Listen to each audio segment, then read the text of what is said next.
မင်္ဂလာပ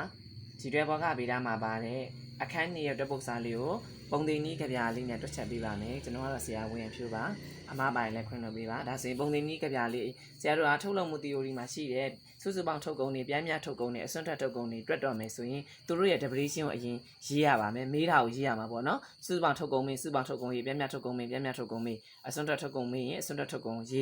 းပြရမယ်ပေါ့နောက်ဆုံးမှရေးလဲရရှေ့ဆုံးမှရေးလဲရဒီမီနီးလေးကပုံသင်နည်းလေးကိုကြက်ပေးထားပါပြင်းပြထုတ်ကုန်တွက်တဲ့အခါစုစုပေါင်းထုတ်ကုန်တီးလိုက်ပါပြင်းပြထုတ်ကုန်တွက်ချင်တယ်ဆိုရင်စုစုပေါင်းထုတ်ကုန်တီးရမယ်ပြင်းပြထုတ်ကုန်တွက်တဲ့အခါစုစုပေါင်းထုတ်ကုန်တီးလိုက်ပါဒါမှစုစုပေါင်းထုတ်ကုန်တီးရမယ်လူဦးရေနဲ့စားကပေးဒီမှာလူဦးရေနဲ့စားကပေးဒါဆိုရင်ပြင်းပြထုတ်ကုန်လိုချင်ရင်စုစုပေါင်းထုတ်ကုန်တီးလူဦးရေနဲ့စားအဲ့ဒါကိုပြောပါပြင်းပြထုတ်ကုန်တွက်တဲ့အခါစုစုပေါင်းထုတ်ကုန်တီးလိုက်ပါလူဦးရေနဲ့စားကပေး AB ညီများချင်း TP လေးအဲ့လိုရမှာပါနော်လူဦးရေနဲ့စားကပေး AB ညီများချင်း TP လေး AB ညီများချင်း TP လေး N ကိုအောက်ကရေးဒါဆို AB ညီများချင်း TP အပေါ်က N ကိုအောက်ကရေးအဲ့ဒါကိုပြောတာပါဒါပုံသင်နည်းမှာပုံသင်နည်းမရောအောင်လို့သင်ပေးတာပါပြပြထုတ်ကုန်လိုချင်စုစုပေါင်းထုတ်ကုန်ဒီလူရည်နဲ့စားအင်္ဂလိပ်လိုရေးမယ်ဆို AB ညီများချင်း TPOD N နဲ့စားဒါဆိုအင်္ဂလိပ်လိုလည်းသိအောင်လုပ်ထားပါဒါဆိုလို့ချင်းကြပြလေးရရင်ပုံသင်နည်းရမယ်ပုံသင်နည်းရရင်တွက်စားလွယ်ပါမယ်ပြပြထုတ်ကုန်တွက်တဲ့အခါစုစုပေါင်းထုတ်ကုန်တီးလိုက်ပါလူရည်နဲ့စားကပေး AB ညီများချင်း TP လေး N ကိုအောက်ကရေးအစွန်းထက်ထုတ်ကုန်လိုချင်ရင်တော့ပြောင်းလဲပေးလိုက်ပေါ့အစွန်းထက်ထုတ်ကုန်ပေါ့နော်စွန်းထက်ထုတ်ကုန်က MB လို့သိရမယ်အစွန်းထက်ထုတ်ကုန်လိုချင်ရင်တော့ပြောင်းလဲပေးလိုက်ပေါ့အစွန်းထက်ထုတ်ကုန် MBO လိုချင်ဘာလုပ်ပြရမလဲဆိုရင်ပြောင်းလဲပြရမယ်ပြောင်းလဲပြရမယ်ဆိုဒီကောင် data ထည့်လိုက် data TPOD data N နဲ့စာဒါဆိုဒီမေးခွန်းလေးကိုတစ်ချက်ပြပါမယ်ပုံသင်နည်းကဒီဟာလေးကြက်လိုက်ရင်ပုံသင်နည်းရမယ်ပုံသင်နည်းရပါမယ်ငါ့ကိုတွက်ပြပါမယ်နော်ငါကလုပ်ငန်းတစ်ခုဤကာလတိုထုတ်လုပ်မှုဆက်သွယ်ချက်ကိုအောက်ပါဇယားတွင်ဖော်ပြထားသည်ဆိုဒီမှာပေးထားပါမယ်လုပ်သားအရေးအတွက်ဥယေနာကစုစုပေါင်းထုတ်ကုန် unit လုပ်သားအရေးအတွက်ဆိုရင်အင်္ဂလိပ်လိုသိရပါမယ် L စုစုပေါင်းကုန်ထက်ကပေါင်းဆိုလို့ရှိရင် AB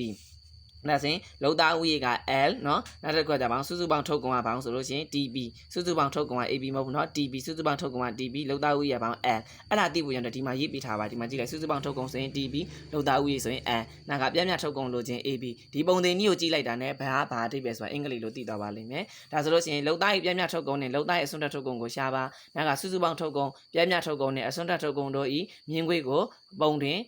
တပုံနဲ့တွင်ဘာလို့ပါဆိုရင်ရေးဆွဲပါလောက်သားဤပြပြထုတ်ကုန်နဲ့လောက်သားရဲ့အစွန်းတက်ထုတ်ကုန်တွေလည်းဘာလို့ရမှာဆိုရင်ရှားပြရမှာပေါ့နော်ဒါဆိုရင်လောက်သားဤပြပြထုတ်ကုန်တက်ပါမယ်ဒါဆိုရင်ပြပြထုတ်ကုန်ဒီမှာလောက်သားကြီးပြပြထုတ်ကုန်မေးပါတယ်လောက်သားရဲ့အစွန်းနဲ့ထုတ်ကုန်မေးပါတယ်ဒါဆိုရင်ဆရာတို့ကဒီပထမဇယားနှစ်ခုကပေးထားမှာပါဒီမှာဒီဇယားနှစ်ကွက်ကပေးထားပါလိမ့်မယ်ဒါအလွယ်နည်းပြောပြထားပါနော်ဒါဆိုလို့ရှိရင်ဒီမှာ AB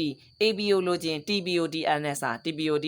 NSR TB ဆိုတာဒီကောင်လေးစုစုပေါင်းထုတ်ကုန် TB ဒီမှာပုံသင်နည်းရေးခဲ့ရနော်ဆရာတို့က definition ရေးမယ်ပုံသင်နည်းတွေရေးမယ်ဒီဇယားလေးဆွဲရမယ်နော်အဲ့လိုရေးပြီးဖြစ်ရပါမယ်ဒါဆိုလို့ရှိရင်ဆရာတို့ကTBOD 3ညောင်ဒီ3ညနဲ့စား10 OD 1နဲ့စားเนาะဒါလောက်သားဥရတော့တာเนาะ25 OD 2နဲ့စား45 OD 3နဲ့စား60 OD 4နဲ့စား80 OD 5နဲ့စား80 OD 6နဲ့စား63 OD 9နဲ့စားဒါအဖြေဖြေ calculator နှိပ်လိုက်ရမယ်ဒါဆိုရင် MB ပြောင်းလဲမည်လောက်သားရဲ့အစွန်းထွက်ထုတ်ကုန်လောက်သားဤအစွန်းထွက်ထုတ်ကုန် MB လိုချင်တာအဲ့ဒါဆိုတော့အစွန်းထွက်ထုတ်ကုန်လိုချင်တော့ပြောင်းလဲပေးလိုက်ပေါ့ကြပြလေးမှာအစွန်းထွက်ထုတ်ကုန်လိုချင်တော့ပြောင်းလဲပေးလိုက်ပေါ့ဒါဆိုရင်ပြောင်းလဲပေးမယ်တို့ကဒီပထမတစ်ချက်မှာပြောင်းလဲလို့မရဘူးပြောင်းလဲမယ်ဆိုတဲ့အဓိပ္ပာယ်ကဘောကပေးတာမှာဘယ်တော့မှရှေ့ကနေနောက်ကိုမနှုတ်ပါဘူးနောက်ကနေရရှေ့ကိုနှုတ်ပါမယ်ဒါကြောင့်မလို့10အနှုတ်3ညဒီမှာ10အနှုတ်3ညတို့ပဲပုံသင်ကြီးကဒီတိုင်းပဲနော် data TBOD data N နဲ့စားလိုက်တော့ data TB ဆိုတော့10အနှုတ်3ညကိုဒီ1အနှုတ်3ညနဲ့စားညီများချင်းအဖြေဒါဆိုရင်ဒီအကွက်2ကွက်လောက်ပြီးရင်အောက်က2ကွက်ကိုလောက်မှာပါဒီမှာဒီလိုလေးပြပေးထားပါတယ်နော်မှားမှာဆိုလို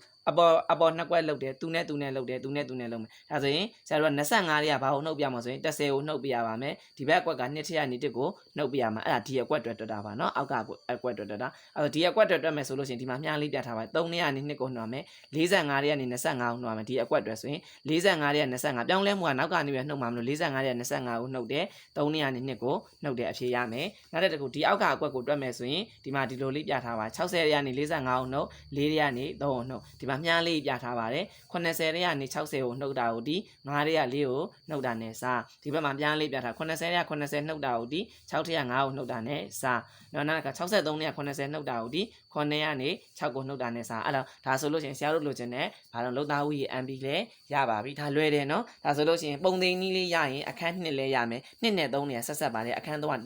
တင်ထားပေးပြီးသားပါဒါဆိုလို့ရှိရင်သူတို့ရဲ့ပုံလေးဆွဲမယ်ဆိုရင်တော့သူနဲ့တစ်ကြောင်းဆွဲသူနဲ့တစ်ကြောင်းဆွဲသူနဲ့တစ်ကြောင်းဆွဲဆိုတော့တစ်ကြောင်းနှစ်ကြောင်းသုံးကြောင်းဒီရှိရ main point ဒီဒုတိယကြောင်းနဲ့လည်းပါတယ်တတိယကြောင်းနဲ့လည်းပါတယ်စတုတ္ထကြောင်းနဲ့လည်းပါတယ်အောက်ဆွဲပြရပါမှာနော်အဲ့မှာတတိထားမှာဒီမှာ3ညောင်းဒီ3ညနဲ့စာ3ညမှာစဆွဲရအောင်တတိထားပါဒီမှာကြတော့ဓာတ်3ညမှာမပါဘူးဒီမှာ3ညမှာပါတာလေးတတိထားရပါမယ်နော်3ညောင်းဒီ3ညနဲ့စာ3ညဒီမှာ3ညကနေစဆွဲပြရမယ်ဆိုတဲ့အချက်လေးတတိထားရပါမယ်နော်ဒီမှာကြတော့3ညောင်းဒီ3ညကိုဒီ1နဲ့စားလို့မလို့ဒါအဖြေ3ညရတာเนาะဒီနှစ်ခုမှာလွဲသွားနေเนาะဒါဆိုရင်ဒါကတော့အခန်းကြီးရဲ့အတွက်စာလေးပါအားလုံးကျေးဇူးတင်ပါတယ်အမှားပါရင်လည်းခွင့်လွှတ်ပေးပါ